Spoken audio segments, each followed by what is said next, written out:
மாட்டு பண்ணை இல்லாம வேற ஏதாவது தொழில் பண்றீங்களாண்ணே? ஆனா ஆமாண்ணா இப்பதான் ஸ்டார்ட் பண்ணிக்கிறேன். ஒரு 2 வருஷமா மாடு சேல்ஸ் பண்ணிட்டு இருக்கிறேங்கண்ணா. ஓகே ஓகேண்ணே. எந்த மாதிரி மாடெல்லாம் சேல் பண்ணிருக்கீங்க? என்ன ரக மாடெல்லாம் சேல் பண்ணிருக்கீங்க? ஆனா எல்லா ரகத்துல HF ஜெர்சி காரியில ஓகேண்ணே. எல்லாம் கம்மியான பட்ஜெட்ல. நாட்டு மாடு நம்ம கிட்ட கிடைக்குமாண்ணே? ஆனா நாட்டு மாடு கேட்டா வாங்கி கொடுப்போங்கண்ணா. ஓகே ஓகேண்ணே. மத்தபடி நம்மளுக்கு ஜெர்சி HF எது வேணாலும் எப்ப வேணா பிடிச்சிக்கலாங்கண்ணா. ஓகேண்ணே. மாடோட பிரைஸ்னா எந்த ரேட்ல இருந்தா நம்ம கிட்ட ஸ்டார்டிங் ஆகும்? ஆனா ஒரு 7 லிட்டர் கறக்குன்னு வச்சுக்கோன்னா ஒரு 60 ரூபாயில ஸ்டார்ட் ஆகுங்கண்ணா. நேரம் ஒரு நாளைக்கு 5 லிட்டர் கறக்கணும்னா ஒரு 60 to 65 ஆகுங்கண்ணா. அந்த பட்ஜெட்ல இருந்தா கரெக்டா பிடிச்சிக்கலாங்கண்ணா. ஓகே ஓகேண்ணே.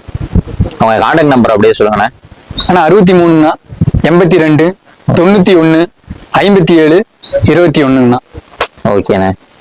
நீங்க டிரான்ஸ்போர்ட் பண்ணுவீங்களா இல்ல இங்க வந்து நேர்ல தான் எடுத்துக்கணுமா மாடெல்லாம்? ஆனா டிரான்ஸ்போர்ட் பண்ணா மாடு எப்படி இருக்கும் என்ன போட்டோவை பார்த்துலாம் மாடு வாங்க முடியாதுண்ணா. ஓகேண்ணே. நேரடியா வந்தா அவங்களுக்கு மனசுக்கு நல்லா பிடிக்குங்கண்ணா. ஓகேண்ணே. நாமளும் கரெக்டா மாடை திருப்தியா கொடுத்த மாதிரி இருக்கு நம்மளுக்கு. ஓகே ஓகேண்ணே.